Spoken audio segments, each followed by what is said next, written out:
A new Star Wars journey begins in the place all good journeys begin. At, well, the beginning. This Star Wars Day, I'm excited to introduce the new Star Wars Canon Timeline podcast, where we will piece together the complete story of that galaxy far, far away, in timeline order, from the dawn of the Jedi through the great unknown following the sequel trilogy.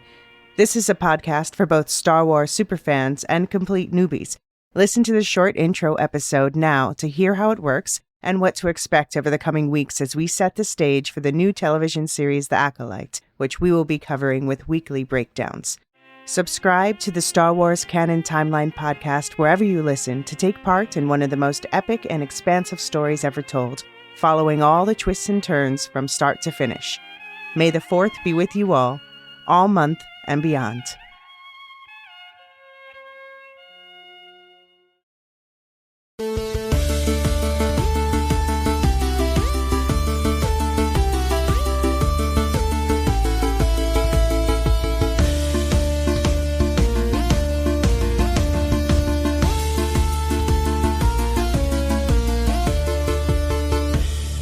Welcome to the Lorehounds Spring 2024 Star Wars Catch-Up Podcast. I'm John.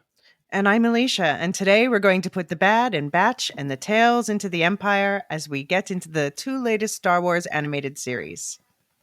With the help of our guest, everyone's favorite Tolkien scholar, Marilyn R. Pukila, we'll start off with our spoiler-free hot takes, and then after the break, it's time to unleash the spoilers for a deeper dive into these two shows.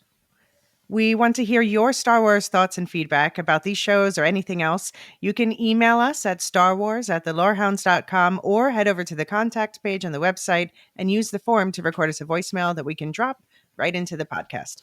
We'd also love for you to join us on Discord for chats about Star Wars and all the other things we're covering. Link in the show notes.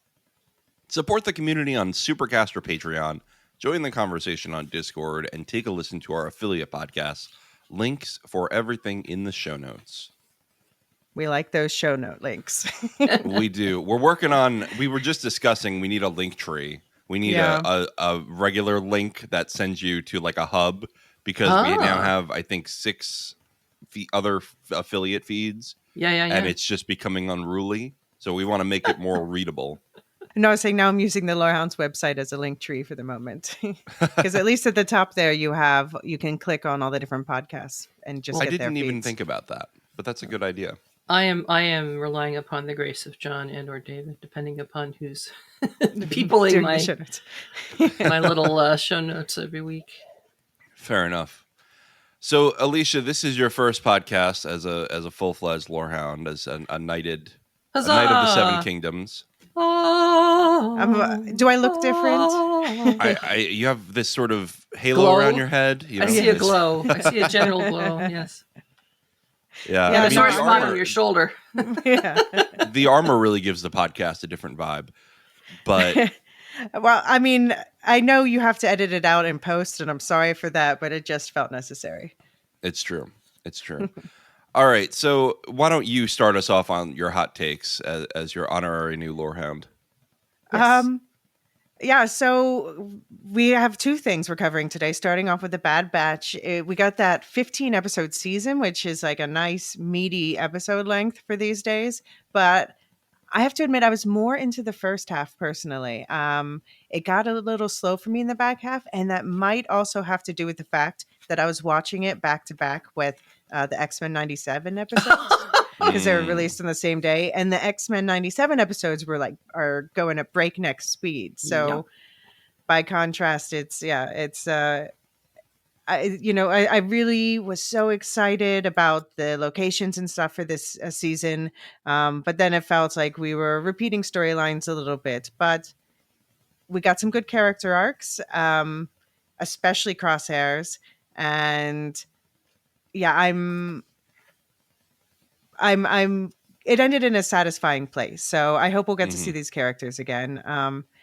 Even if, I kind of knew where it was going to end because of knowing Star Wars lore. Right. I really loved Tales of the Empire, maybe even more than Tales of the Jedi. Maybe I have a villain thing, I don't know. But it was 2 characters, Morgan Elsbeth and Barriss Offee, specifically that I wanted to know more about. So, and it was just like dropped in our laps as a sudden surprise. So it was delightful in that way. And we got like 2 journeys into the darkness and how their paths forked. And the Morgan stories, like now I really want to go back and watch Ahsoka because that's so enhanced by what we learned from about Morgan. My only complaint is that the episodes are too short. I need more. Mm-hmm. What about you, Marilyn? What did you think overall? I enjoyed it, although I do feel that this 3rd season was a lot darker emotionally and unfortunately often visually. I mean, I learned about how to increase my iPad to its full brightness, and I still couldn't see a lot of what was going on. And you weren't even with us for Game of Thrones season 8. No. And there was one episode I almost found triggering. The isolation of the children. And, well, no more. This is not spoiler territory yet. And it's kind of funny, when I was getting ready to do this, outside of Omega's arc, I kind of had a hard time remembering a lot of details from the first half. So we're kind of flipped in that way, I guess, Elysia. It's interesting. And in terms of the length, it did seem to me that on more one occasion, they took what I would consider to be an entire episode and they split it into 2, which were unsatisfactorily short. And then the last episode was almost twice as long as some of the others. So I really don't understand what they were thinking about when they were splitting it up into episodes. And so I think, as you also observed, the pacing was odd. Visually, except for the darkness, visually it was beautiful. And the music, absolutely. I almost never noticed the music in these kinds of things, but I noticed the music this time, and particularly the final episode. I believe I characterized it as Wagnerian in Discord somewhere. I thought they did a really good job with that.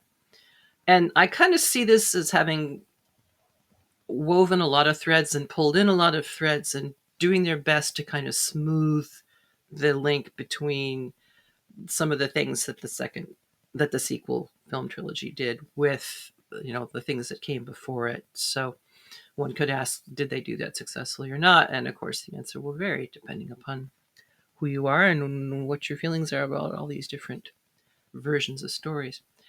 As far as Tales of the Empire was concerned, it was an interesting choice to take 2 characters and contrast them that way.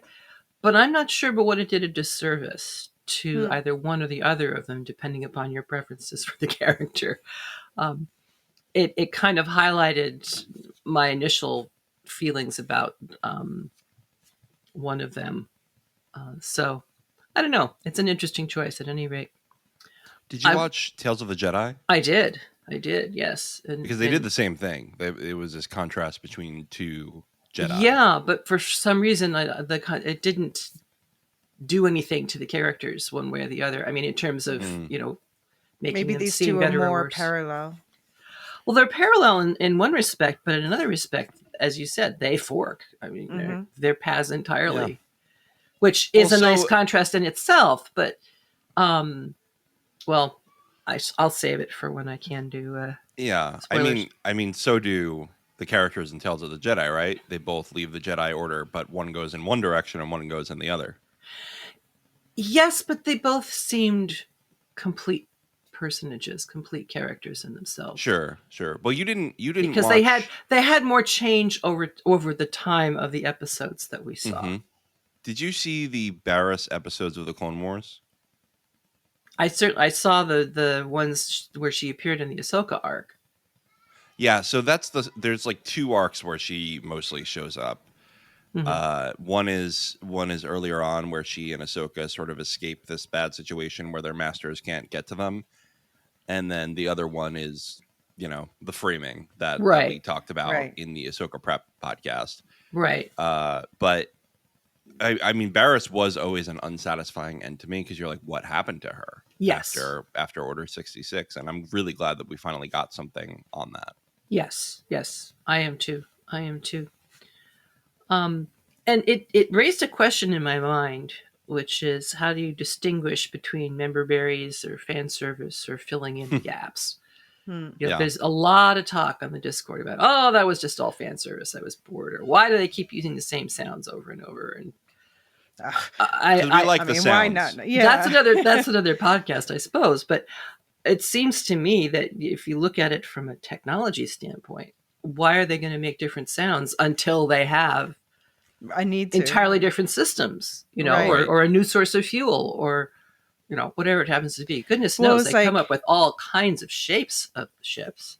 Well, Bob, I was just talking about lightsabers with him on the Star Wars Canon Timeline podcast, and so he's blind, so he didn't realize at first that the dark saber, when he first saw it in Clone Wars, because Clone Wars didn't have good audio description at the time, he knew it was something different because it made a different sound. Sure. And so in that case, they do it. Yeah. Sure, but it's a different device, isn't it? You would expect something that looks so wildly different from your traditional lightsaber to sound different because it is exactly. But the lightsaber is a lightsaber is a lightsaber until they invent a different type. Mm-hmm. And, pew-pews are pew-pews, right? I mean, they're not supposed to have any sound, of course, in space, but that's another thing altogether. So, John, what do you have to tell us? Well, I already kind of gave my thoughts on Tales of the Jedi with our banter, but Tales of the Empire, rather. I really enjoyed Tales of the Empire. Definitely liked the Barriss episodes more than the Morgan episodes, which I know, Elysia, you're going to push back on. That's cool. I'm with you, John. I am with you on that. Yeah. Okay. But I thought it did well. My one complaint about it is it felt like they held something back to do in a follow-up. And I just wish they would have done a complete character arc, especially for Barriss. I didn't feel like that was complete. Interesting. And the Bad Batch, I mean, some of the best storytelling in Star Wars recently. And I know a lot of people are not super into the animated series. They're like, oh, I'll watch the live action stuff, but I don't want the animated stuff.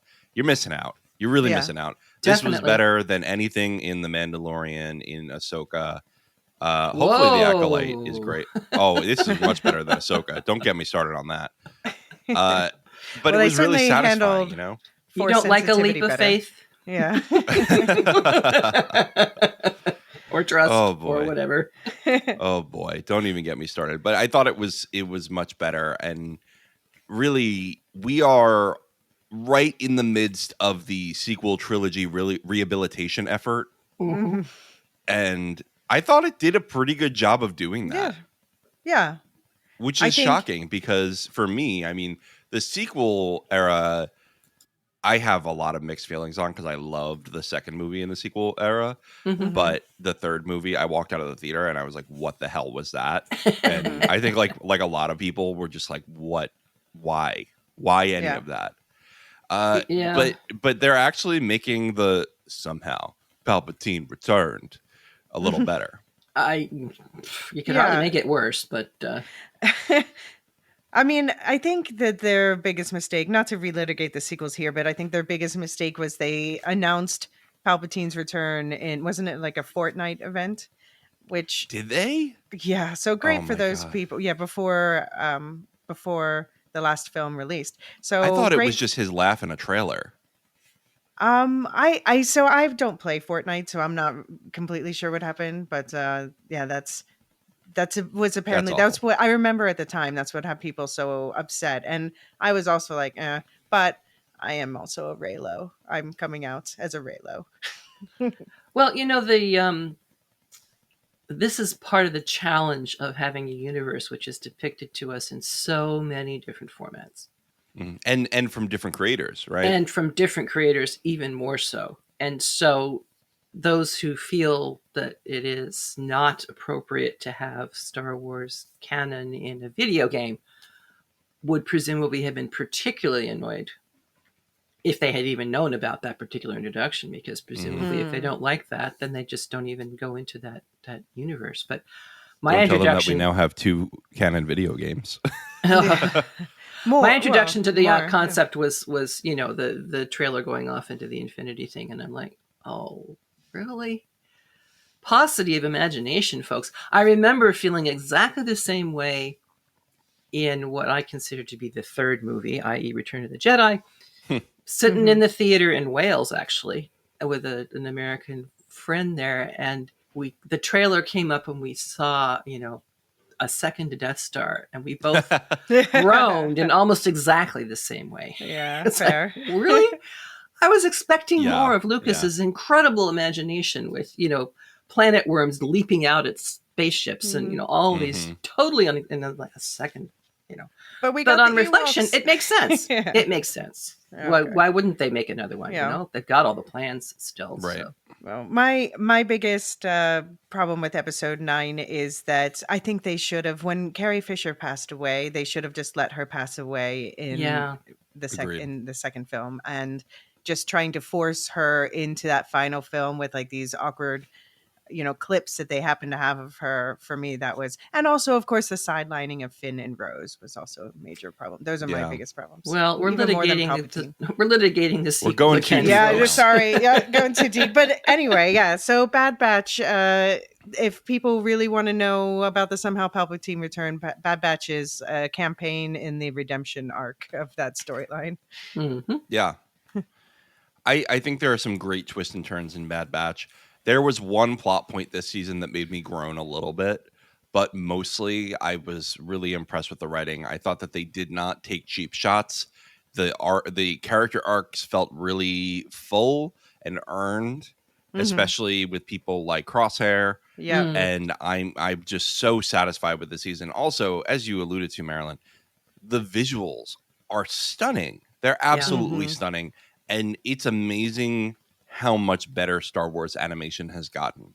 I've always been a complainer about 3D animation. I've been like, you know what? Bring back hand-drawn animation. It looks so much better. They're getting to a pretty good point with 3D now. I don't even know the difference between those two things. So I don't know if, for the sake of anyone listening who doesn't know, you want to explain. No, I just mean like the classic, Disney animation. You're watching Snow White. That's hand-drawn. But compared to this, now, which is computer-generated. But they've been doing something in modern times that I really love, where they make 3D look 2D, and that adds, so it's I've got seen that.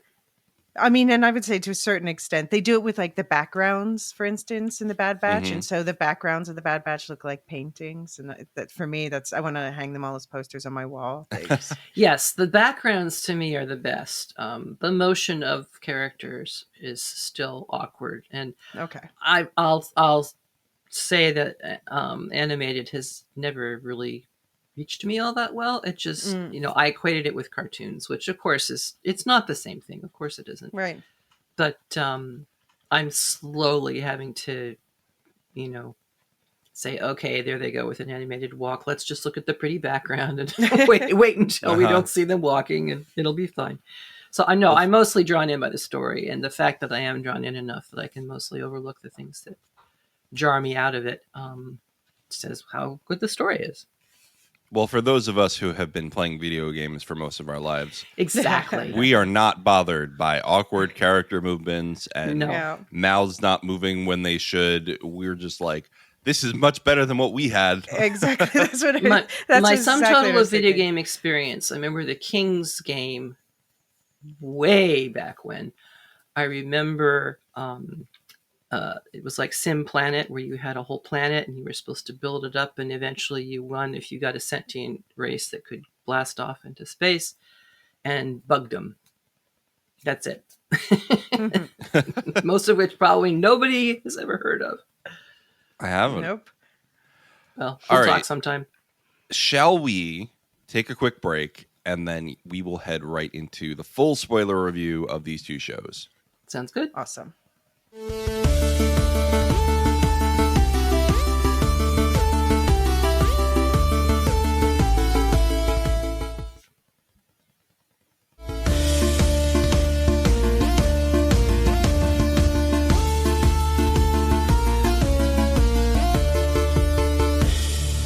And we're back. Elysia, you did the outline for this, so I'm going to pass it to you in a second to lead us through. But I just want to give a quick spoiler warning for everyone. We're going to discuss everything that's ever happened in Star Wars. If you don't want to be spoiled for things, or if you want to learn more about it, head to the Star Wars Canon Timeline podcast. Link in the show notes. Dude, it's superb. Oh, thank you. For now, stick around if you want to know what happened, or if you already watched it. Elysia, take it away. I mean, I thought, and of course Marilyn's contributed a lot to the notes as well, but I thought overall we could just touch on, starting with the Bad Batch season 3. touch on the main character arcs and some other points, starting with, of course, our girl Omega. Yeah. This is really her coming of age story more than anything else, I would say. So we got the news about her high M count, many midichlorians. Were you guys at all surprised by this? What do you think it means? Do you think she was engineered that way on purpose? What do you think, Marilyn? Yes. How much is M count biological and spiritual, and how much is it able to be engineered? I really am left with more questions than answers about Omega along those lines, and one or two others, because it's hinted that she's really strong in midichlorians, and so therefore strong in the Force, and then we get Ventress coming in and trying to test her, and oh no, she's really low, but then later saying, oh, actually no, she's got it really high. So what are we supposed to take away? I thought when Ventress said that, I didn't think that she meant it. I thought Ventress was kind of protecting Omega in a way, because she knows if she gets labeled as being Force sensitive, that changes her life. But she told somebody actually she has a very high count. Yeah, well, yeah, apparently she has a high blood count, but then does that mean she's Force sensitive? I've always thought that Omega was, though, because she does. There's just been several subtle things that have happened throughout the 3 seasons where she just seems to have extra awareness of her surroundings. Obviously, connection with animals. But yeah, it was always betcha. Well, one thing that I found really interesting, the very first or second episode, when she and the guys are all in the cell together the first time, she seems to be imprinting on them. They make a point of showing her taking on the postures that the other guys are taking on, and just really, really listening very closely and tracking. And that's the first time we see pulling a tile off the wall and crawling in between the walls to escape. So we come full circle in the end with that particular technique. I just don't feel like I know enough about what it means for her to be a clone. Why she was made. I mean, if the whole thing about aging, she seems to be aging in human terms quite at a normal pace. No, her aging is more like Boba Fett's, just normal aging. Yeah, and of course, you've discussed on other podcasts the whole question of genetic sex characteristics, and how do you clone 2 females out of a male donor? I mean, that maybe that was the core of Nala Se's experiments, which she was trying to do just that. Yeah, I'm not going to try to make sense of Star Wars biology. I think we're just going to have to take them out of their words. It's the same thing as Westeros biology, right? It's like the seed is strong. They have black hair, so they must not. You know what I mean? It's always the father's hair. Like, Yeah, exactly. Like, there's Imagine that. You just got to kind of take these universes at their word sometimes. Say it's okay. It's not the same rules as the real world. It's fine. But I think that they do think about, the writers, especially nowadays, do think about this to a certain extent. That's why they're giving us this storyline in the first place. So I think we have to at least ask how much of that were they thinking about, and how much of it is like, wouldn't it be cool if a couple were chicks, Yeah, that's my concern. I mean, I want it all to be coherent, even if it doesn't track with Earth, biology or whatever. At some point, I'd like to know what biology is it supposed to be tracking with. Yeah. And I'm also finding it interesting that her name Omega means last. Even though she was the first one to be created, I think, is what we're taking away from this. She was at least in the... probably Boba Fett was the first, but she was at least... Or was she supposed to be before him? I should know. I don't know. She did mention that she's older than the Bad Batch. She's definitely older than the Bad Batch. She says that at one point. Yeah. And you kind of look at that and say, yeah, really? Well, how are you counting age here? Because you sure don't look older.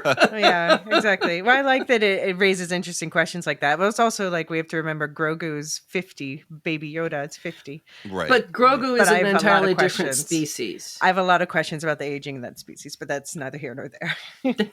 Right. So, I got to say about Omega, when she was first introduced, I was skeptical about the Bad Batch overall because I was like, you're doing a spin-off of a spin-off. But that's the same thing Andor is, right? So right. Yeah. So that's kind of just a Star Wars tradition now. Yeah, exactly. Filling in all the gaps. So I was skeptical to begin with, and we get there, and I'm like, all right, the Bad Batch was pretty cool in their arc in the Clone Wars.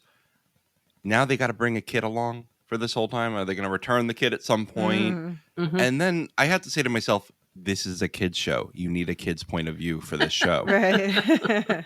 And then my eyes opened and I started to really enjoy it more. And Omega ended up being a really cool character, and I really enjoyed her arc.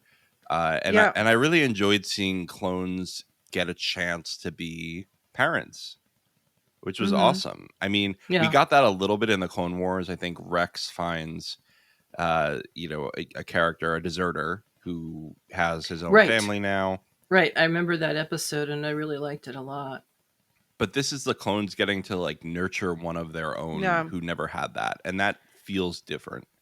And I appreciate having characters like Omega on screen. You know, she's a very consistent character, but she's got this soft-hearted determination. And often we're told that having a soft heart gets you into trouble. And she does get into trouble, but then she gets herself and others out of it. And I like to see characters like that succeed.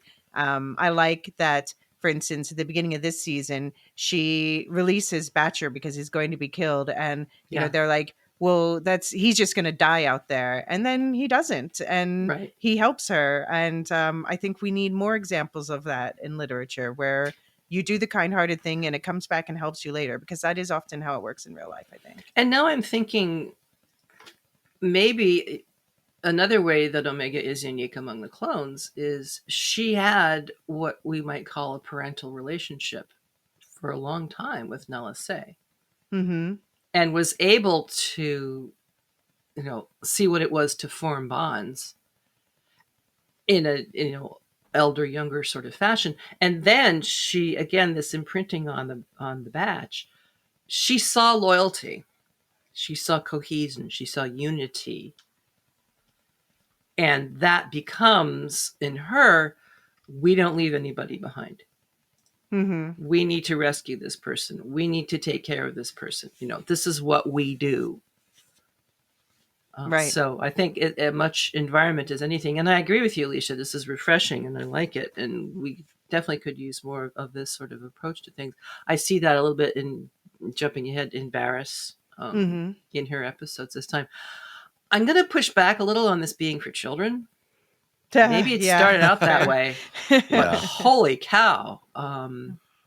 As I said, one of the episodes was almost triggering, and I'm no longer a child by any stretch of the imagination, but it would be pretty tough. I mean, if I were a parent, I don't think I'd really want to have my kid watching this by themselves. I think I'd want to be there at some point. Yeah. Right. No, I think you have to, I mean, in general, exposing your kids to Star Wars is going to open up some difficult conversations, because this is a dark world of storytelling, which it's probably why it reflects our own so much. It's probably why people take to it. But yeah, there's some heavy stories in here. And I think that is appropriate. I think it's needed. I think that if you don't have your child in a place where they can safely discuss these questions, you're not doing them a service. Right. But my objection is, don't advertise a show as, oh, sure, the kids will love it. Because then you get the sense of, okay, I can plop them down in front of the TV and this is quote unquote safe for them to watch. I don't think it is. Again, not a parent, shouldn't be even talking about it, but there you are. No, but okay, fair. Yeah,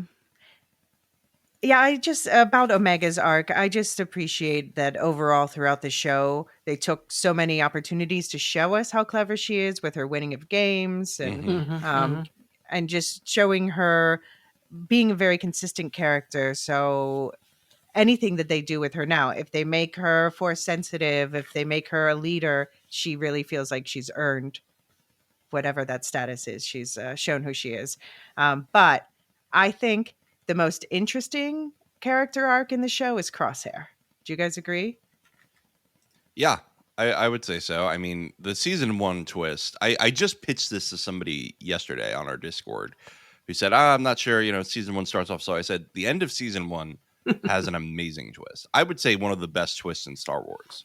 Wow, even better than "I Am Your Father."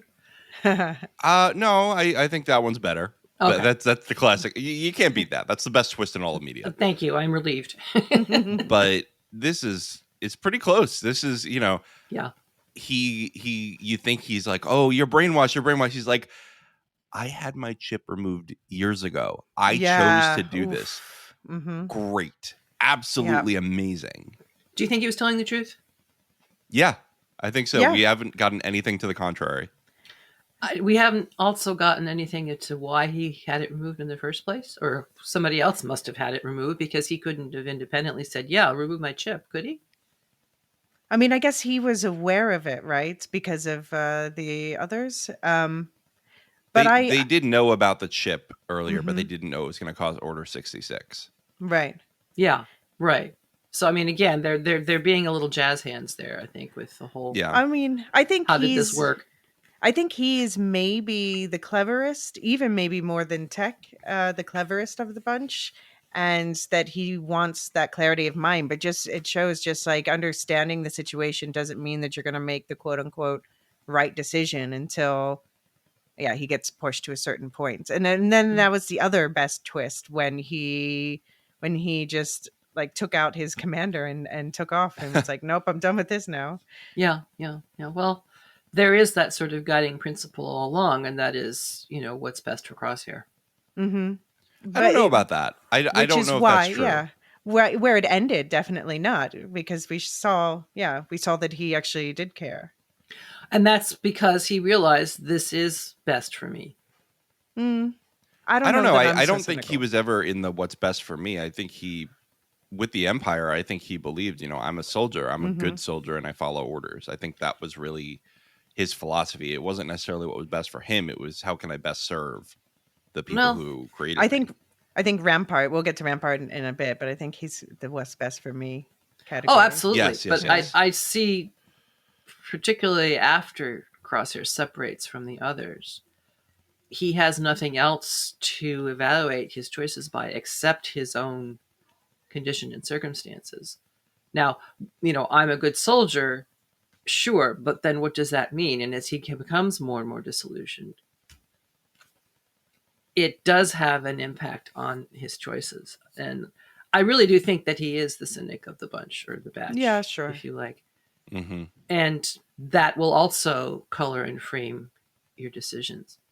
I think he sees orders as a black and white thing at the beginning of the series. Oh, absolutely. Good soldiers follow orders. Thinking. They don't question. And by the end of the series, he's like, depends on the order. I think he even has a line like that, doesn't he?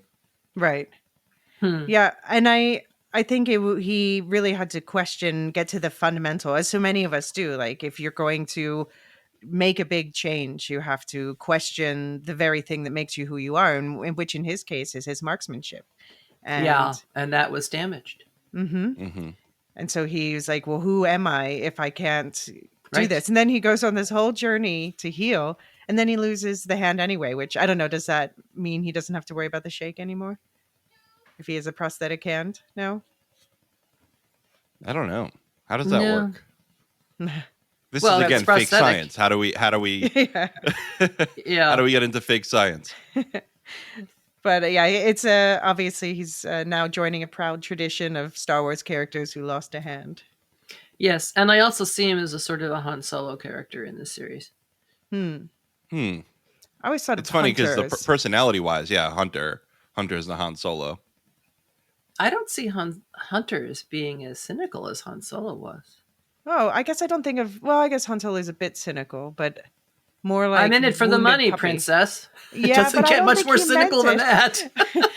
But I think he doesn't necessarily... Like, that's the facade that he puts up. I'm a badass space guy, but he's got a soft heart underneath. So does Crosshair. Yeah. Yeah, I always liked in the Solo movie deeper. Where Emilia Clarke's character is just like, you do this front, but I know that you're actually a softie. Sure. And I think Omega could have said something similar. Yeah. Probably not quite that language, but and again, she is motivated by the we don't leave our own behind. Mm-hmm. And Crosshair in that initial phase is saying, look, don't be stupid. Get out of here. Leave me behind. What are you talking about? So it's interesting. Where did she inculcate that compared to Crosshair, whose mantra initially is good soldiers follow orders, and if that means I'm ordered to do this death charge, I will do it. Mm-hmm. But then when he found out that the Empire was not going to take care of quote unquote their own, bringing back the wounded clone, that flips. And do you think that flip was too soon or too fast, or do you think it had been building all along and that was just the last straw? I think it was building. I think there were hints of it before that. He's like, why are we doing it this way? Okay. Yeah. I think, to put it in D&D terms, I think that Crosshair is a lawful neutral. And so he liked the structure and the order until it crosses a certain line, and he's like, I am not lawful evil. Well, it's interesting because structure and order and compliance are often excellent ways of avoiding complex choices and moral dilemmas. Yeah. And all that sort of thing. And it's interesting how so many others of the clones have that same imprint in them of, good soldiers follow orders. But how many of them push against that and eventually reject it altogether? Yeah, I think that's sort of one of the points of what happened with the Jedi, right? Is that the clones were built to have this robotic thinking. And there's actually a lot of interesting questions that arise on the Clone Wars of like, how are we different than the droids? Right. Yeah. But the Jedi let them have their own names and let them decorate their uniforms and give them the sense of individuality that eventually lets them rebel sometimes. If you want conformists, why are you taking the DNA from a bounty hunter? Good question. And I think the perfect physical specimen. Isn't that nice for the actor? I can't remember his name off the top of my head. Tamura. Yeah. Isn't that nice for him to just be called the perfect physical specimen? I mean, I hope he enjoyed it. I hope he enjoyed it. I wonder, though, if the Jedi weren't doing that individuality thing for their own sakes, too. And I don't mean that they were being, self-serving or whatever. I think it's part of the Jedi concept of the forces in all things, and here are living things, and therefore there are forces in them as well. And they are individuals, whatever you want to say, because they needed to interact with them as individuals. Yeah. I also just think it's proximity. Like, even if you wouldn't necessarily be friends with someone normally, if you work closely with someone, you're probably going to strike up a conversation every now and then. Right. Right. Just to have rapport. Yeah. And to be able to accomplish your orders or goals or whatever. Yeah. We have to give a shout out to D. Bradley Baker, who played all of the clones. Incredible. Yeah. And he must love Crosshair because he gave him the best voice. Did you see his goodbye TikTok? Yes. It was so good. I'm going to play it here. I ripped the audio. From all of us of the Bad Batch, we wanted to thank all of our many fans for their loyalty and appreciation, as well as for their devotion and their love. Oh. We had a blast. Boom! Now let's go finish this. It's cool to see it on TikTok because then you see that it's just the same man sitting there, just modulating his voice to do all of them. Yeah. Incredibly talented. And he certainly gave... Well, I don't even know if I'll say that Crosshair had the most distinctive voice, because, I mean, Wrecker is... No, Wrecker. I said the coolest voice. The coolest, yeah. To me, it's a creepy voice. Yeah, okay. Fair. Yeah, you could see him when in the video, if you watch it, he like pulls his lips back over his teeth. Yeah. And that's how he does the voice. And I'm like, yeah, that's it. That's Crosshair. And it's kind of ironic that the actor voices Crosshair to say we appreciate you for your loyalty. I mean, think about that for a minute. Yeah. But also, can we give a shout out that he used Tech's voice? Yes. Oh my gosh, I know. Nice. Tick. Yeah. I love Marilyn the way and I that were Omega shouts Tech. Marilyn and I were the last ones holding on to hope that Tech would be back. Seriously. Well, I'm glad that he died. I'm glad that I'm not glad that he died, but I'm glad that he stayed dead. I still feel like he could be in a back to tank somewhere next to Kino Loy. That's my theory for now. Oh my God. I think there's a lot more hope for Kino Loy than there is for Tech. Yeah. All we got was broken glasses. I need more. I'll be shocked if we ever see Tech again. I think that they would be viewed as lesser scriptwriters if they decided to do that, which is sad. But again, if dad doesn't mean something, then it's just sort of a chief. Yeah, you can have dead mean something, and then I mean, this is basically a comic book story, so. Well, again, maybe, but I think it's an adult comic book story. Yeah. But I am surprised that nobody else died. I really thought at one point I actually thought that Wrecker did die until he actually turned up, in the epilogue. Mm-hmm. But he was looking real bad, like he wasn't going to make it. Were you guys fearful for anyone in particular in the finale?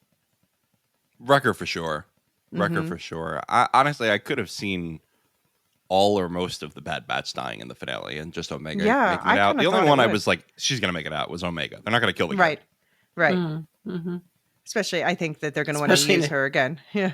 Especially I think she's going to have cartoon. That's an interesting thing too. We didn't really see a lot of Force action from her. Mm-hmm. So, are we going to see that eventually? Maybe we were seeing a different kind of Force action, and we just haven't recognized it. Yeah. Yet. Is she ever going to show up to Luke's School of Witchcraft and Wizardry? No. Maybe Omega's gonna ride the Mythosaur. Ooh. Somebody's gonna ride a Mythosaur. Somebody's gotta. Yeah. I should have preloaded my Bo-Katan song on that one. Oh well. Well, especially since we hear from her later. But you could always sing it now, John, if you really want. That's all right. It was kind of a quiet season for Hunter and Wrecker, though, wasn't it? They were just kind of playing mom and dad all season. Who's who? Hunter is definitely mom and Wrecker's dad. Okay. I agree. All right. Fair enough. I think of Wrecker as the fun uncle. Fair. And, what's that like popcorn thing that he was always getting with Omega? Popcorn thing? Oh, it's a snack. He loves. He always gets the snack that looks like popcorn. Right. Mm-hmm. Yeah, I forget. I love that he's like the uncle who's like, kid, here, I got my snacks here. We're going on a road trip. Very funny. Yeah. Who's your favorite member of the batch, John? Oh, that's so tough. I did really like Tech, and he's gone now. He was my favorite too. I think mine is Hunter. Hunter, okay. Yeah.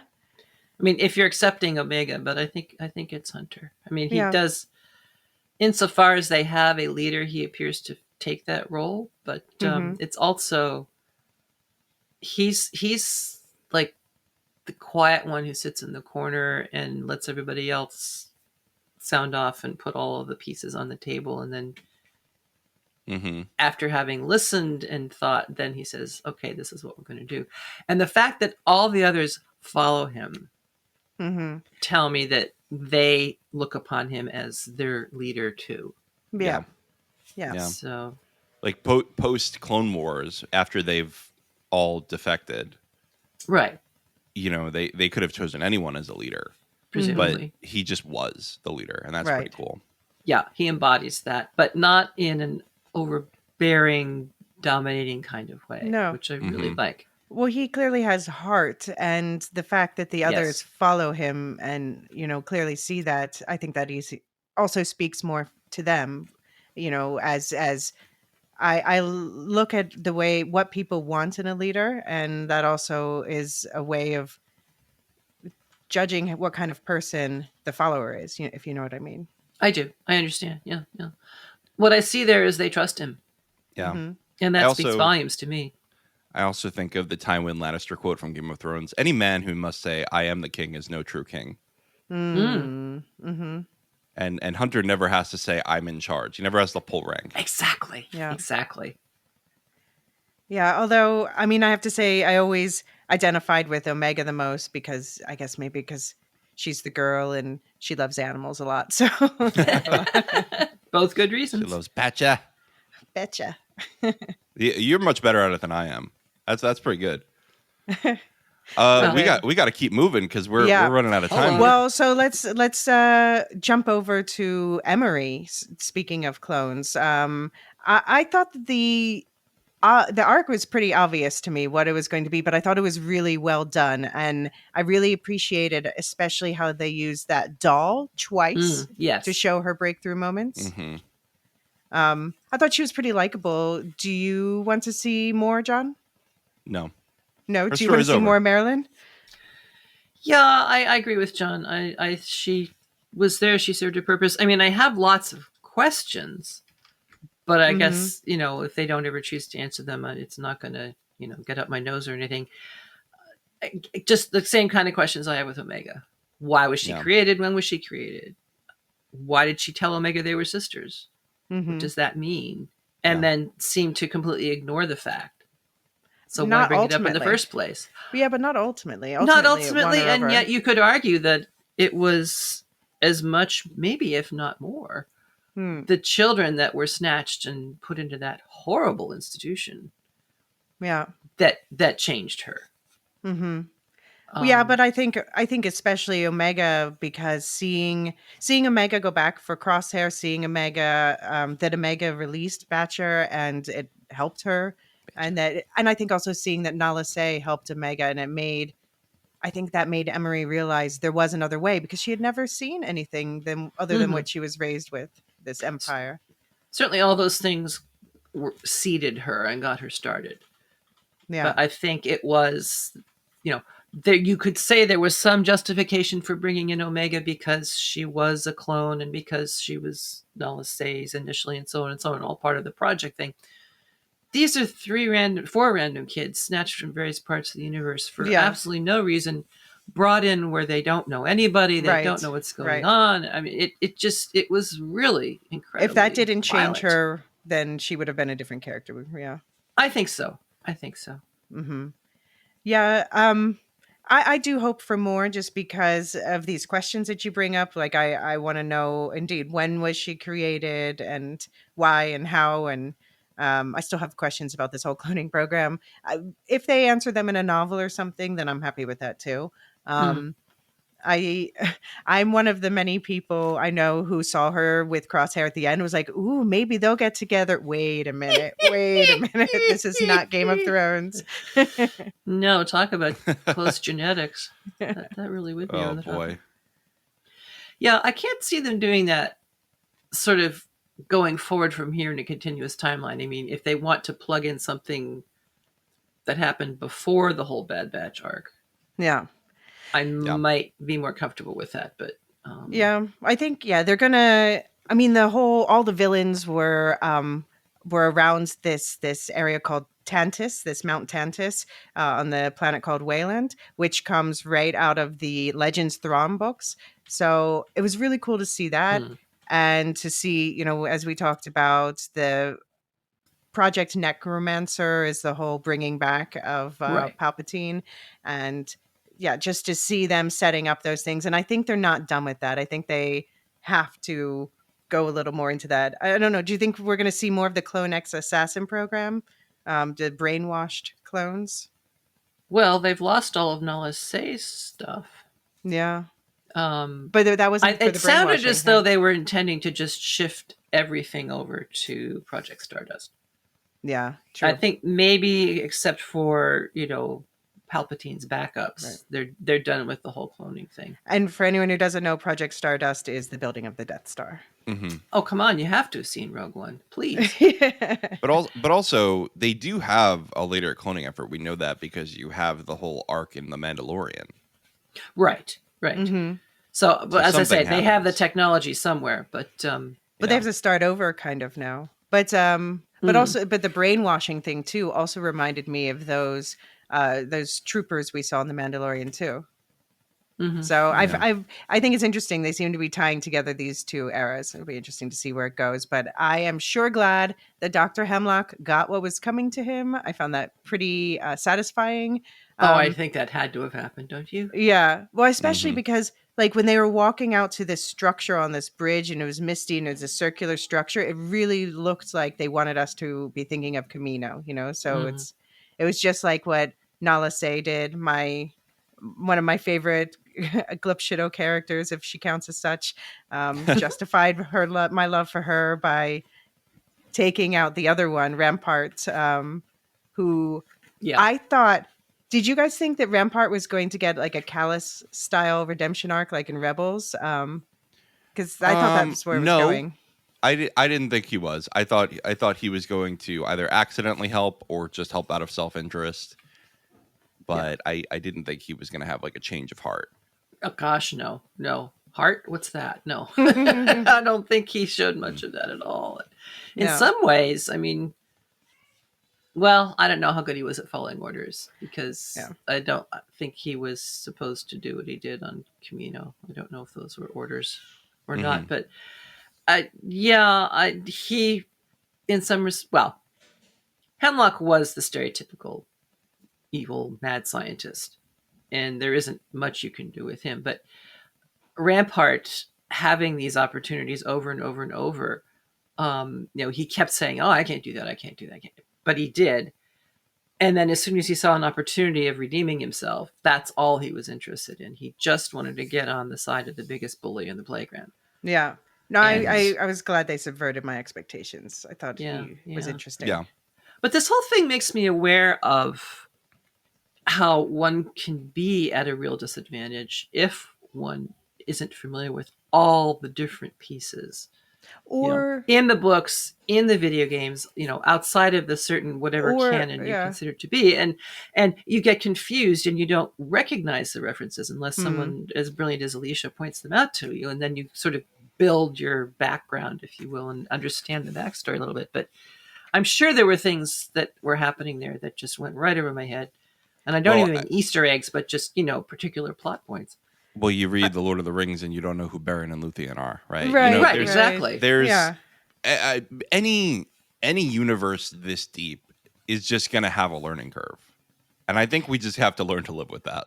I think it's also a benefit, too. Like I was saying, with this season, I was not surprised by how it ended because I knew it had to end with the cloning stuff like that. It wasn't, this was probably one of the reasons why the second half was slower for me, because the reveals were things I already knew had to be revealed to make the dots line up on the timeline. So if you're experiencing this in timeline order, or if you're experiencing this without knowing these extra things, then you're going to have more surprises. Right, which may be why I was happy with the second half, more happy than you were, because it, as I say, there's just a whole lot I don't know. And I'll just say, anytime they gave an overhead view of Tantus, I thought of something rather different than Camino. That image, wow.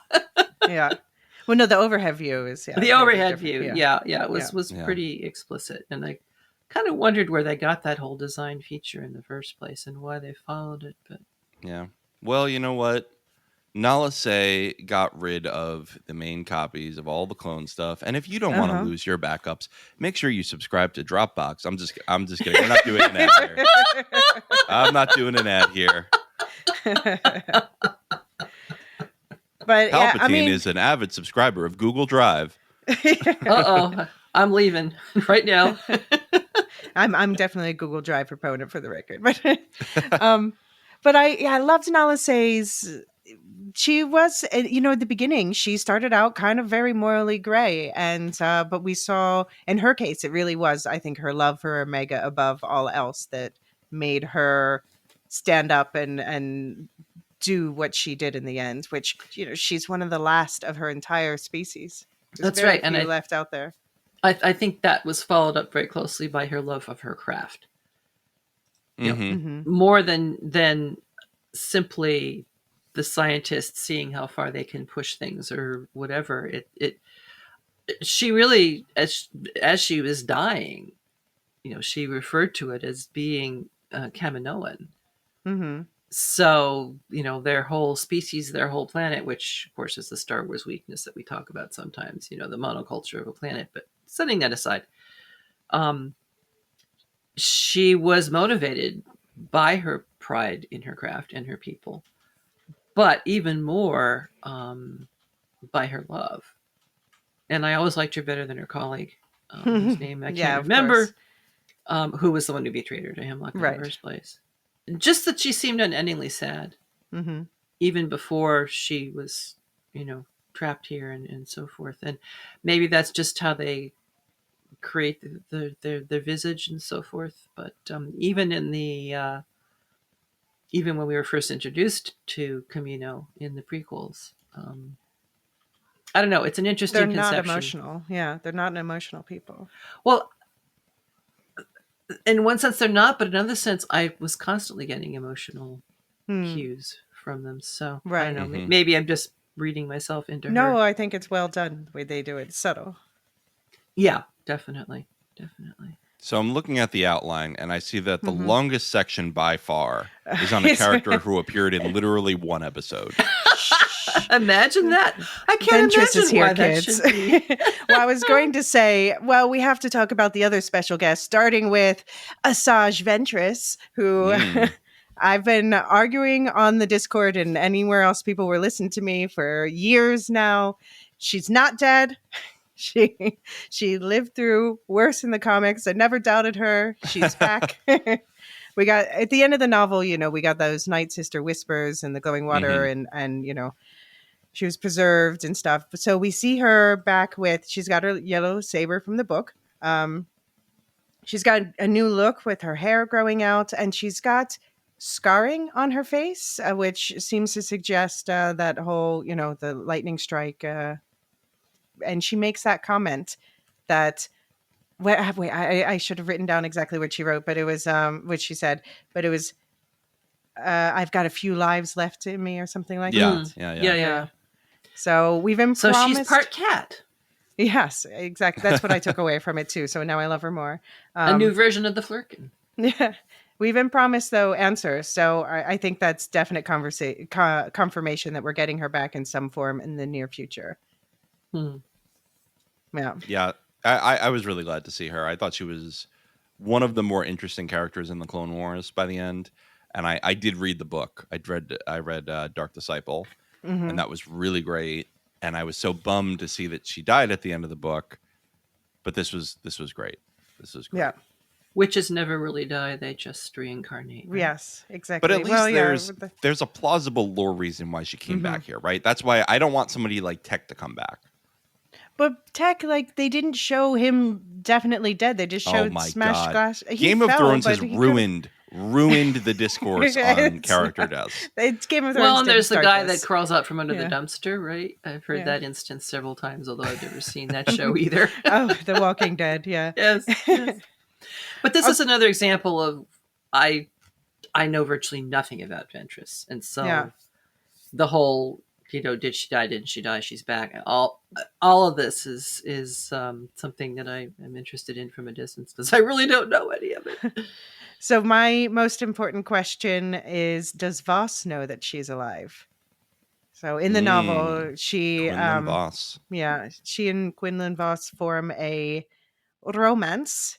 But then, of course, he's very emotionally lays her to rest, quote unquote, at the end of the novel. So he was last seen in Obi-Wan Kenobi being linked to something called the Path, which is a way of smuggling force-sensitive kids to safety. So that comes up a couple of times. Speaking of force-sensitive kids, the kiddos, I'm wondering if we're going to get cameos of them or something later in the timeline. I'm saying we're building up the cast for Luke Skywalker's School for Magical Children. Well, wait, but this is because that's a lot later. They're magical no longer adults children. Then. Yeah, fine, fair enough. Yeah, they finally got their Hogwarts letter. Yeah, maybe Rey's Jedi Academy is with a bunch of old Jedi. Didn't that get canceled? No, there's going to be they're working on the new the film with Daisy Ridley. I never believe that anything they say is coming is actually fair. coming. That's fair. I mean, you mean, need to wait until the ads are up for. Yeah, when it's in theaters, I will believe them. Right. Yeah. Right. But were you guys excited about the Cad Bane cameo? Any other Cad Bane fans? Just me? Cad Bane is fine. I'm not like super hot on Cad Bane. I know he's popular with a lot of people. His shtick gets a little annoying for me. Like if I'm gonna have that style of character, I'd rather just have Boba Fett, or I'd rather just have somebody like Crosshair, and yeah.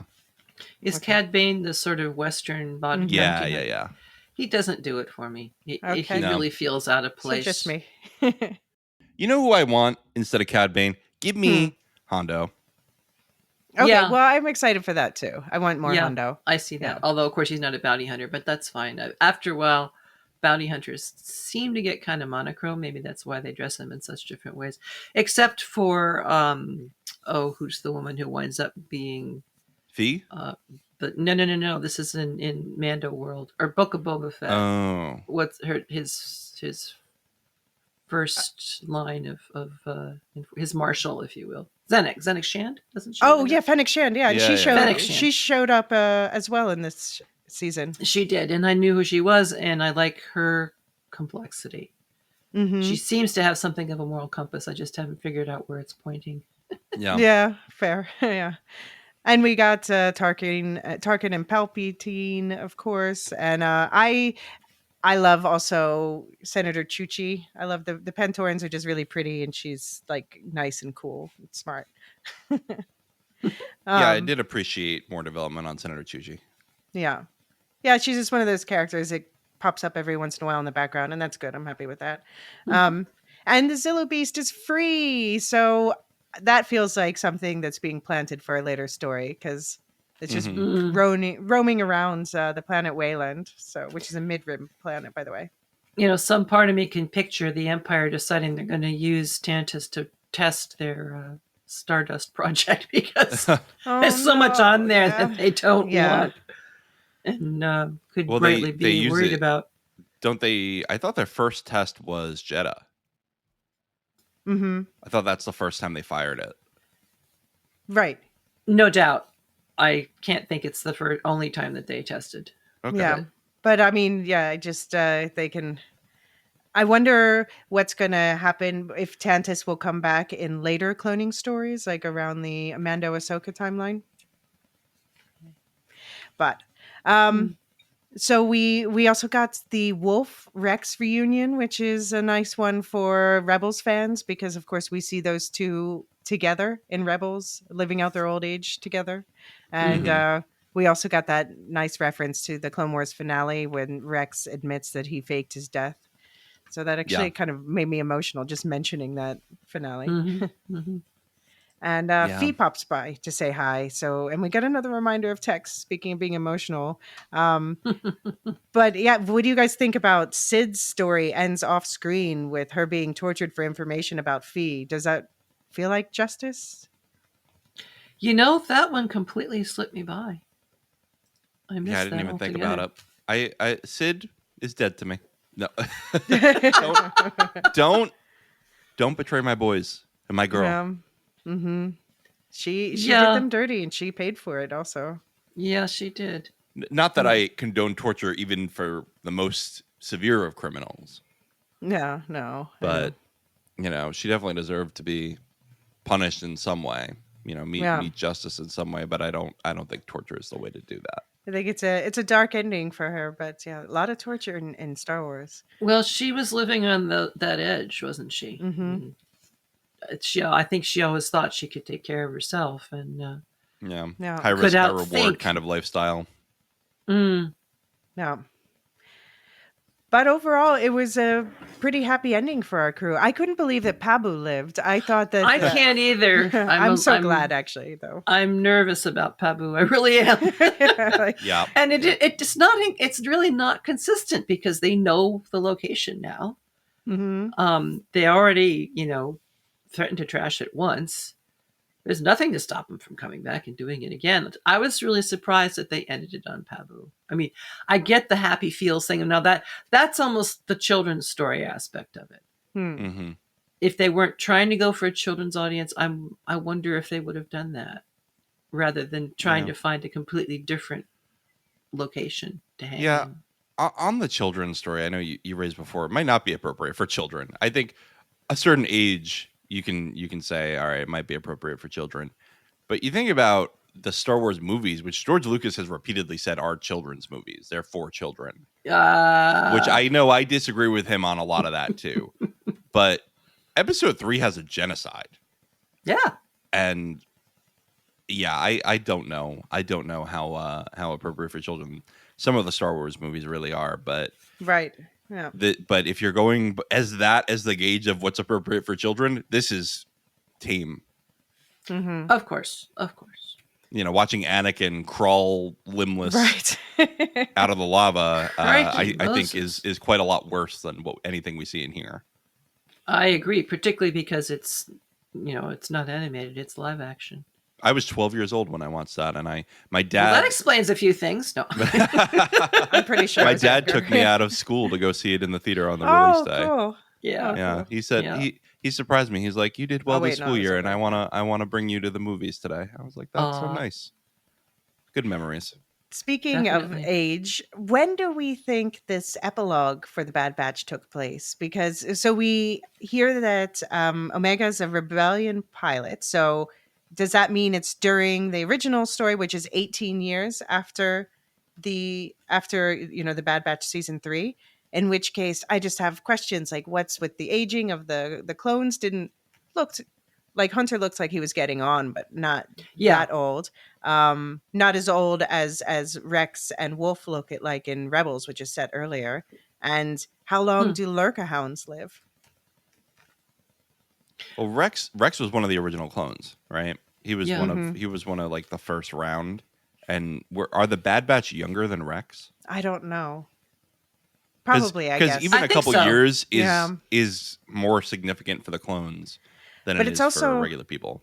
I went into a deep dive, and there's a lot of argument online over whether do the clones age at double the rate, or do they just fast age up front and then just have that initial 10, 15 years cut off their lifespan. Yeah. But we need a Batcher plushie. I think that could sell. I need plushies. I'll meet you when we get the animals. Doctor Who plushies from the specials. They've already made those. Come on. Oh, did they? Manufacture. No. I'm saying they made them for the show. Just manufacture them, and I sometimes I don't understand why they don't just take our money for these sorts of things. But I'm not going to get a Star Beast. I'm sorry.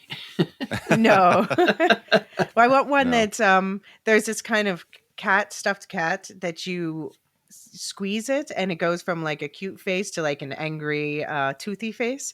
So I want a Star Beast plushie like that. That's pretty funny. I like that. I'm hoping that they are going to plug Omega into some future something or other in which she is a pilot and extremely good at it and that kind of thing. I don't know at what point in the timeline that would be happening or what form of show it might take place in, but Andor season 2. Oh wow! No, I don't think so. I don't think she probably not. Well, but if you allow her to develop, if you allow her to develop, I think she could. But but Tony Gilroy doing Andor is not the cameo guy. He's not. He's not like let me throw in the member berries. He's like this is my story. Everyone else can get out of here. Yeah. But one thing I do notice them setting up in both this and the Tales of the Empire is, like I said, that story of the path. You know, the kids are being sent on the path. And so I'm wondering if we're going to get an announcement soon. Tales of the Path, anyone? No, probably something else. But I think maybe a continuation, you know, like the Bad Batch continued the Clone Wars. Maybe there's going to be a path-based story that will continue the Bad Batch. And maybe Omega will feature strongly in that. Yeah. And Ventress. It would make sense. Very cool stuff. Well, this is a lovely send-off to the Bad Batch. Yeah. Speaking of the path, we have some very different paths to talk about in Tales of the Empire. Yep. All right, let's take a quick break. When we get back, we'll get into that.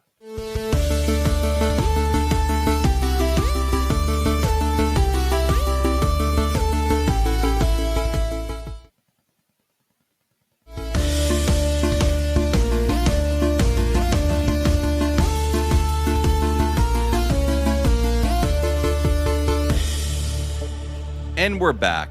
And we are already short on time. So we got to get right into Tales of the Empire. Let's talk about overall, I think, the arcs of Morgan Elsbeth and Barriss Offee. Yeah, so I just wanted to, for those who are paying attention to this sort of thing, I just want to point out that the first Morgan Elsbeth episode, The Path of Fear, takes place 20 BBY, so 2 years before the final season of The Bad Batch. The second episode, probably around 7 BBY, based on Thrawn being an admiral, although people are thrown by the Star Destroyer that shows up in terms of timeline. And the third episode is 9 BBY, so that sets up directly the Mando season 2 episode 3, where we first meet Ahsoka in live action. Nice. But, yeah. Well, I'm going to risk drawing Elysia's ire here by saying that the whole Morgan story seemed very flat to me. I wanted a more interesting Morgan, one with some more nuance than she had, and something more than just a thirst for vengeance. She was very contained, very closed in. I wanted more about the Night Sister culture. I wanted to know about their abilities. I wanted to know how they formed, how they interact with the Force. You know, what is it about them? If you're going to instance them, I mean, don't tell me to go and read 6 books, because that begins to feel a little bit like you know, the Avengers and the MCU, which I don't think Star Wars wants to go down that path, but I hope they don't. It was just, she just was one more villain, using whatever was available to her to dominate and to be cruel. I didn't understand what her objective was. And I'm not even sure that she understood. They just didn't take time to spell it out. And I just think they could do better. Okay. What did you think of the Mountain Clan that we met in the first? Loved them. Loved the statement. No surprises here, right? With the Pequila scale and all that. It's no surprise that she, just because I do not choose to fight does not mean that I cannot. Although I was what she did fighting, I don't know. I mean, you make the point, Elysia, that it seems to be very strongly more defensive than aggression and attack. Kind of like what Obi-Wan tells Luke about using the Force. Right. Right. Yeah. It's kind of, it's they're light side users, if we can assume, based on the light they generate. So it's a very interesting contrast. You know, they come from Legends, and this is them finally being confirmed, or at least seeing them in canon. And it just makes me more curious about all the other sorts of clans on Dathomir. And I'm excited that we're going to get more of this. Did you find them a kind of nun-coded culture with the way they're dressed and the fact their leader's called the matron? No, because nuns are not the only form of contemplative life. Okay. You can have, I mean, you might go to Tibet, I think, to look for some of their influences and origins, that the whole setting apart of some people to be special and different because they are contemplatives. That's not what this culture is. It seems to me the whole culture is connected with whatever it is that the clan leader, the clan mother, exhibits very, very well. And I don't get a sense that there has to be celibacy. You know, I don't get a sense of sort of a top-down administrative structure, for lack of a better word. It's just, you know, all of them have this gift, if you want to call it that. Some of them develop it more than others, and some of them are steeped in it and study it more deeply than others, and others just say, yeah, well, I'm glad that this exists because it enhances my life, but it's not really a part of my life. So I wonder if this is part of this whole idea that's been started in Ahsoka of anyone can learn to use the Force. Right. This has been kind of put forward, and I'm not sure I'm totally on board with that. Okay. But I see an analogy. Maybe here is like we have this society that assumes. I think if I'm going to be generous with this, I think that it is an interesting thing to say that the assumptions of society can alter the abilities of people, right? You know, we talk about all the time, like the expectations you give to a child can affect their outcomes.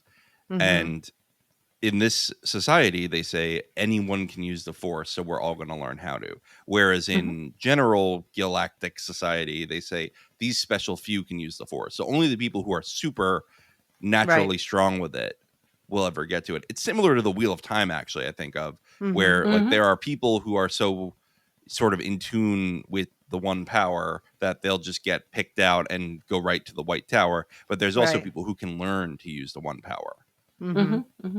If it binds us all together and exists in all things, then yeah, everybody has access to it. It's kind of like musical talent, you know? Yes, there are occasionally tone deaf people. Other than that, everybody has access to music. Everybody can resonate with it differently. Some people can devote their whole lives to it and become incredibly skilled artists. And so just on that same kind of a scale. And I can see where this would also fit in with Luke saying the Jedi have to end, because imposing that kind of a system makes it much easier to assume, well, I'm certainly not a Jedi, so I guess I don't have access to the Force. Right. I mean, I'm just glad that we're seeing more variety in Force users, because it doesn't make sense that there would only everyone would do it the same way. And it was cool to see General Grievous back. I think he looks scarier than ever with that tricky third arm. I'm glad that they at least addressed the fact that Morgan didn't have the face markings, but I kind of think it would make more sense in line with like other Night Sisters stories we've had, if instead of having her rescued by the Mountain Clan, what if she left the Mountain Clan to join the Night Sisters? And that's why she didn't have the face markings and felt alienated from them and blah, blah, blah, blah, blah. But anyway, I'm not trying to rewrite it. I think what we got is interesting. Rewrite it. I really want Morgan to be an interesting three-dimensional character. But I just don't feel like I've gotten that yet. I do think, though, that her actions in the end, like maybe she kind of doomed the Mountain Clan. You know, she brought the attention to them where they were just kind of safe in their little perch. Yeah. And I think maybe that guilt is something that drives the rest of her arc through the other two episodes. Yeah, I can buy that. It was super interesting to see her as a designer of the TIE Defenders. I think. Yeah. Now that I would have liked to have seen more of, because that's an added dimension. And then it just kind of all disappears and she's back being an evil magistrate. Yeah, I would granted, like to they're see short episodes, you can only do so much. Right. I'd like to see more about her affinity with spacecraft like that. And yeah, but of course, very recognizable. She got that disdain for Moff Istane. Almost every woman can probably relate to that at some point in their life. Exactly. Yeah. I think as a magistrate of Corvus, it was interesting to see that I think she really meant to help the people at first. And then it was almost like she kind of gave up at some point. She's like, there's nothing I can do for these people. I just need to think about my own goals. I think it was the moment I wish where he'd spill them out. Yeah, I mean, I think it was the moment where the Empire is like, yeah, we're just going to take your resources. Like, we don't. Yeah. You know, I think she in that moment goes, I can't succeed with kindness. She feels really defeated there, and she's like, I have to be colder. I have to be crueler to succeed in this world. Now I'm thinking of Sauron, who initially thought, I can bring order and control, and of course Vader. Similar kinds of temptation to Luke. Right. And of course, I've got to love Thrawn showing up, and not just Thrawn. We also got Pelion again. He's his second from Legends, and we've been seeing him more and more after those Rebels and Mando teases. And we got Rook, Rook. It feels like almost Yiddish. Yeah, it does. It does. He reminds me of Gollum. Yeah, the very first time I saw him, he really does seem to be a Star Wars version of Gollum. I mean, so he shows up and dies in Rebels, which is interesting because he's the one who kills Thrawn in Legends. But you can really see in this why he would want to kill Thrawn, and I appreciated that. When Thrawn comes and dismisses him, he's like, "Okay, monkey, thank you you're done dancing with your knives. You can creep away now." And he gives him this look. I'm like, ooh, still feel like he's gonna kill him somehow.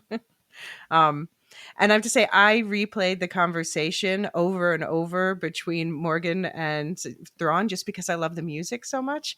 So, and it's actually super charming. So Kevin Kiner is a composer, done lots of stuff. And his kids, Sean and Deanna, have been, I mean, they're not that they're children, but his children, they've been contributing. And so for the first time, all three of them are credited for this show as a family, which I just think is really nice. And they did. I think they really enhanced it, updated the the Star Wars sound. Get out of here with your stuff. I don't even remember the name of the ship. The Enterprise. Yeah.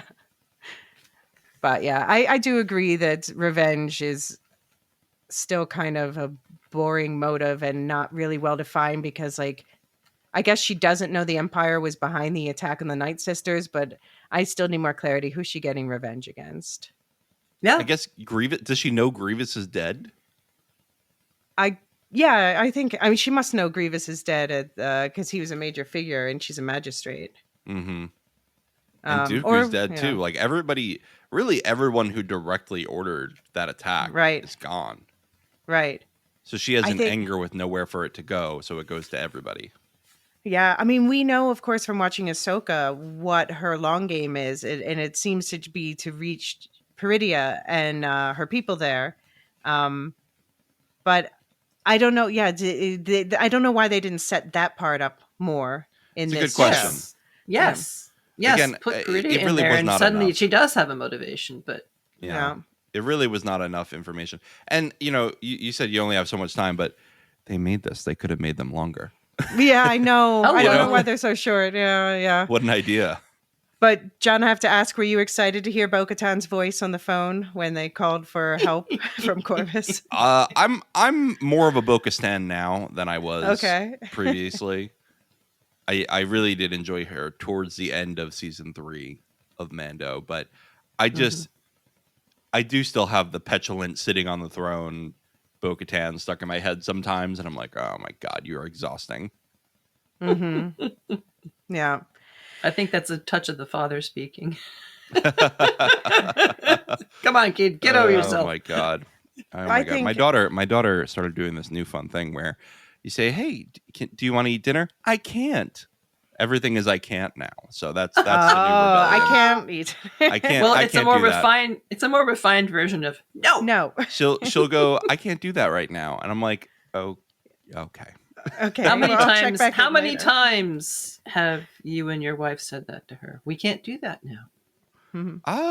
Not that often. The only thing I ever do is if I have to work from home and I go to like get a cup of water or something, she'll be like, hey, let's go play. I'm like, I'm sorry, I can't right now. I got to go back to work. But maybe she learned it there. Mm-hmm. I can't. A little translation, little filtering, but that sounds pretty familiar. Yep. Yeah. Well, about Morgan, I think that her tale's ultimately about desperation for belonging. So I obviously liked it more than you guys. I found it kind of a tragedy. I do still hope something comes of this whole trip to Peridia we saw in Ahsoka to get some payoff for her. But I still feel like there's more to know about her. And that is the one disappointment for me here.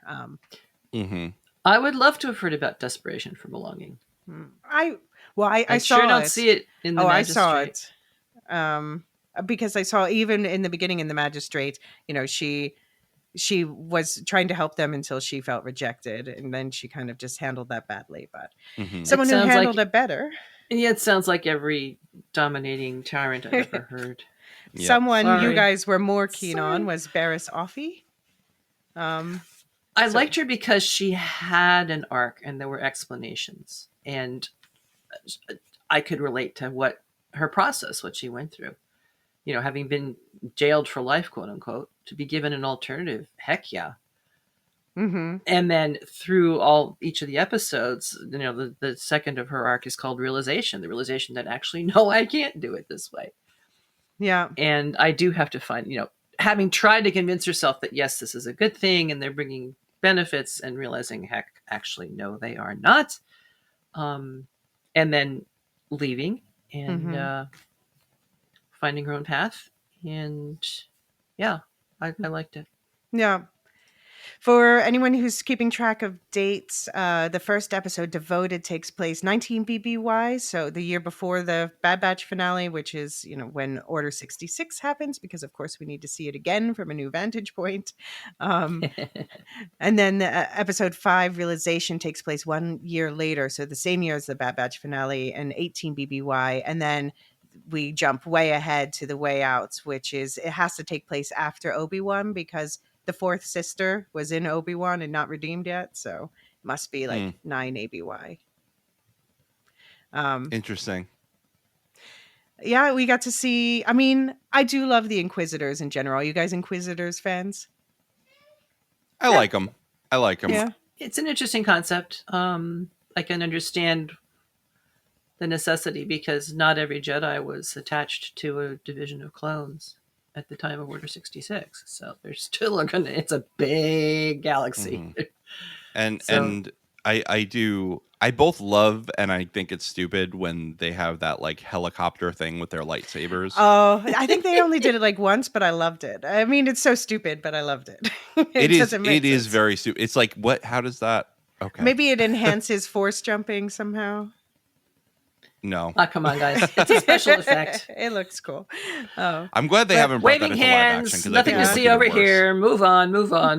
Yep. But it was great to see, though, the Grand Inquisitor back. And did you notice that Marok was with him from Ahsoka, the green gas bag?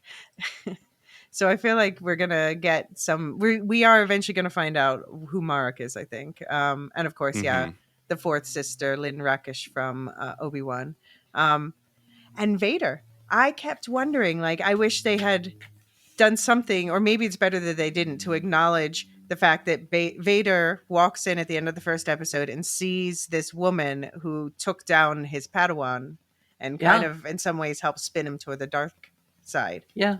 I wondered about that, too. I think, again, as John said earlier, if they'd made them longer episodes, we probably would have seen that. But to even bring that up would be to yank the focus over to Vader, and he already gets enough focus just by walking in a room. So right, and this Vader is also. Story. I do think Vader, at this point in the story, especially, is like Anakin Skywalker is dead. Any prejudices he had against anyone in the past doesn't matter. Yeah, I guess it's true that he is really considering himself gone, a different person. Like a new person. Mm-hmm. Yeah. And it's only later after he finds out that he has children that he starts to be like, am I Anakin still? Right. Because he kind of in a way turned because of that, because he thought that the kids died with Padme. Right. Yeah, nothing else. Nothing was tying him to being Anakin. Mm-hmm. Yeah. And there's an interesting question that's come up a few times on our podcast of like, what if Anakin had not been dismembered and forced to become the suit, right? Would he have been publicly Anakin Skywalker still? Hero of the Empire who sided with the Emperor against the traitorous Jedi. Right. And how would that have changed the whole perception? Mm-hmm. Yeah, I mean, I would love to see... We have visions, and that's great, but I'd love to see some real what-if spins on stuff like that.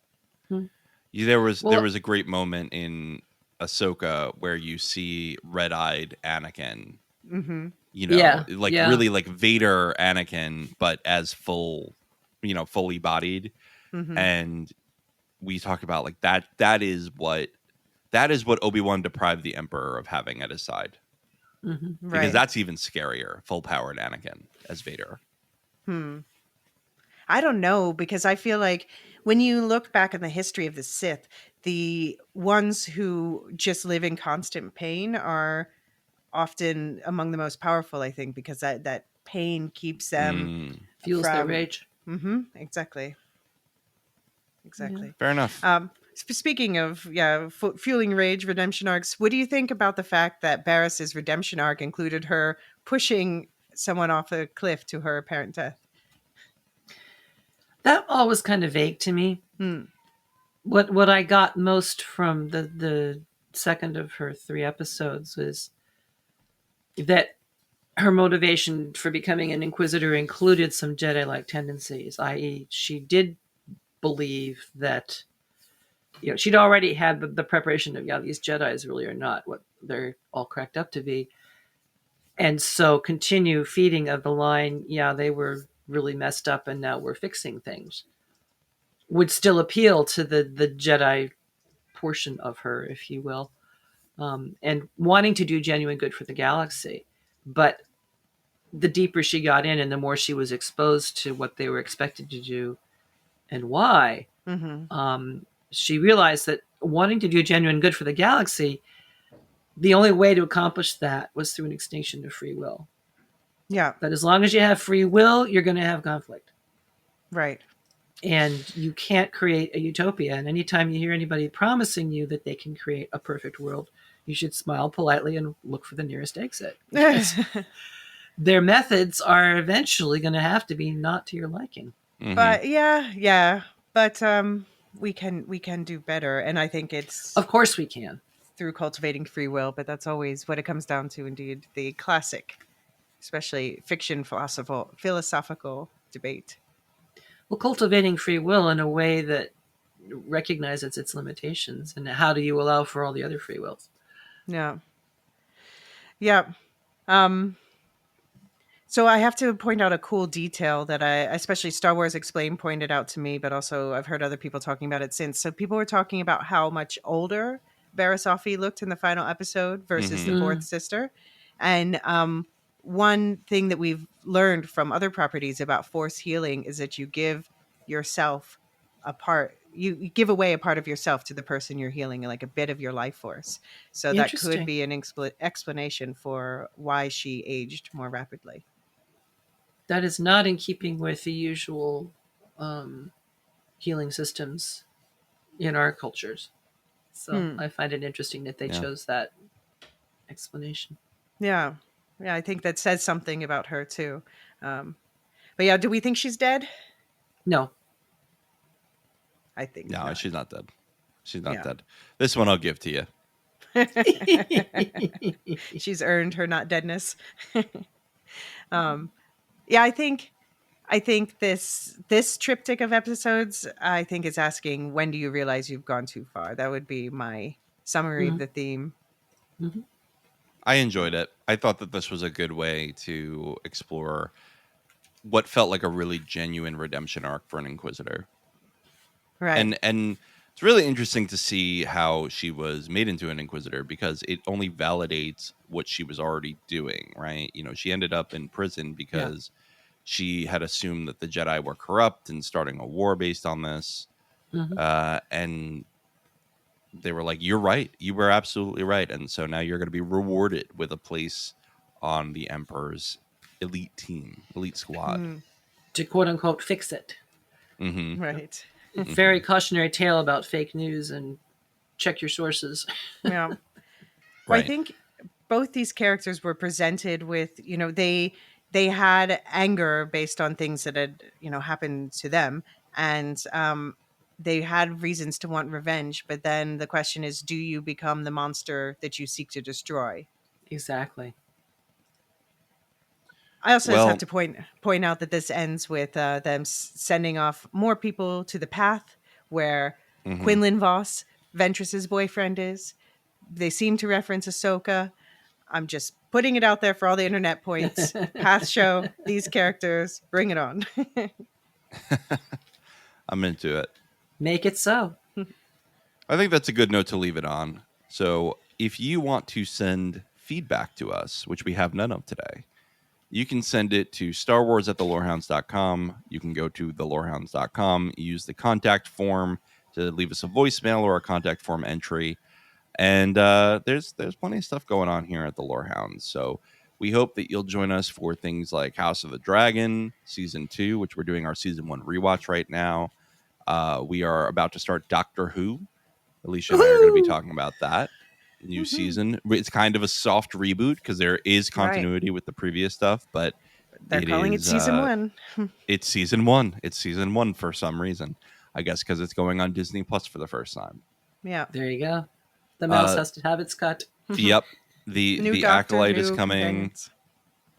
So plenty of stuff coming on the Lorehounds feed. Yeah, you also so you and I are going to talk the Acolyte weekly. Yes, you and I are going to talk the Acolyte for Star Wars stuff. And that's going to be a lot of fun. It's on the Star Wars Canon Timeline podcast, which you can already subscribe to now and start off with the Old Republic, the origins of the Jedi, into the High Republic, where we'll be talking about the Acolyte. So check the show notes for that. Very busily releasing those episodes to give some good background for the Acolyte. Yep. You can also check out Alicia's other feed, Will Shift Dust. You want to talk about what you're doing there? Yeah, so next week we'll be picking up the next batch of Beacon 23 Season 2 episodes. So we'll be covering episodes 4 through 6. So things are taking a very interesting turn in the season. So curious to see what happens in 6 and break that all down. Yeah. Rings and Rituals, still going strong. Marilyn, what you got next? Oh, yeah. Well, what Sarah and I have got next is only 2 more episodes to record. So that's kind of a surprise. And then there's a guest episode with you where we talk about music, which we'll have to sort out exactly how to get that all set up and ready to drop. Yeah, it's being a fun ride. We had a huge amount of feedback on our most recent recorded episodes. So keep it coming, folks. We're having a lot of fun. Very cool. I love Rings and Rituals. I've been listening religiously. Oh, thank you, John. I really ritually, one might say. It's become a new ritual for you? Every other Wednesday, rather. And thus rituals are born. Radioactive Ramblings, a Fallout podcast, is no longer a Fallout podcast and is now doing Invincible Season 2. They've done the first 4 episodes of the season. They'll be back with a podcast wrapping up the season, and they're going to be doing The Boys coming up. So a lot of good stuff on that feed. Check it out. Properly Howard movie review. They just did Pulp Fiction. There was also, I don't know if you two have listened, but our Shogun season wrap up had You Make My Dreams Come True as one of the sounds for the montage of what's gonna happen next to the characters, and that was still loaded up in Zencaster when they recorded their Pulp Fiction review. So they riffed on it for like 2 minutes. You gotta listen. It's very funny. Just listen to it. Okay. Yeah. It's in my playlist too. And they're gonna have a re-release of the Dune 2 conversation, which I think you were on, Elysia. Yes. So it's very exciting. Yeah. Then they'll be back with their season Felonies and Fugazis to talk about all the fun crime-themed drama. And, go ahead. I have to throw out one more one-shot that's coming up. Kingdom of the Planet of the Apes. This is my little baby that I really want to cover. So if anyone has any thoughts about Kingdom of the Planet of the Apes or the Planet of the Apes whole series, including the one back in the 70s, please send us an email. And now that you're a full Lorehound, nobody can stop you. There you go. I really hope that David and I are going to get our act together and do our one shot on Dick Turpin, because it really deserves to be held up to a wider audience. Yeah. I really need to watch that. And if you guys do the one shot, then that helps me move it up the list. You Okay, David, you heard it here first. Let's get this thing on the road. Are you listening, David? All right. You're still new to it, Elysia. So why don't you do our Patreon and Supercast shout outs as well as our Discord shout outs? Okay. So let me see if I do it a little more smoothly this time. So thank you to our Discord server boosters, Opus and the Machine, Gnarls, Aaron K, Tiller the Thriller, Dork of the Ninjas, and Duve71. And thank you as always to our lore masters. Without you, none of this would be possible. And that is Sun Martian, Michael G, Michelle E, David W, Brian P, Nick W, SC, Peter OH, Bettina W, Adam S, Nancy M, Duve71, Brian 8063, Frederick H, Sarah L, Gareth C, Eric F, Matthew M, Sarah M, DJ Miwa, Andra B, Kwang Yu, Deadeye Jedi Bob, Nathan T, Alex V, Aaron T, Sub-Zero, Aaron K, Dali V21, Mothership 61, our newest lore master, thank you, and Gnarls, and of course, always last, always least, just kidding, only about his Pink Floyd opinions, Adrienne. Thank you. What a marvelous host. All right, everyone. Thank you so much for listening. Thank you for being a Patreon or Supercast supporter, where you can get early and ad-free episodes of all of our podcasts for just $3 a month, and higher if you want shout-outs and things like that. You can also get our House of the Dragon Season 2 pass, where you'll get ad-free episodes of all of that, plus our show guide. Plenty of great benefits over there, including Second Breakfast, with which Elysia will now be on with me and David. So very exciting.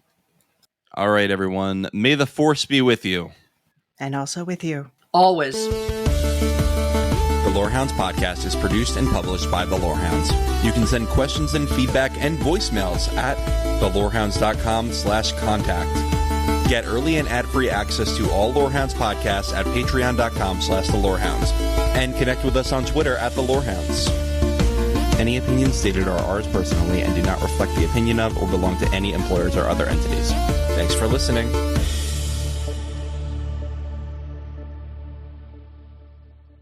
A new Star Wars journey begins in the place all good journeys begin. At, well, the beginning. This Star Wars Day, I'm excited to introduce the new Star Wars Canon Timeline podcast, where we will piece together the complete story of that galaxy far, far away, in timeline order, from the dawn of the Jedi through the great unknown following the sequel trilogy. This is a podcast for both Star Wars superfans and complete newbies. Listen to the short intro episode now to hear how it works and what to expect over the coming weeks as we set the stage for the new television series The Acolyte, which we will be covering with weekly breakdowns. Subscribe to the Star Wars Canon Timeline podcast wherever you listen to take part in one of the most epic and expansive stories ever told, following all the twists and turns from start to finish. May the 4th be with you all month and beyond.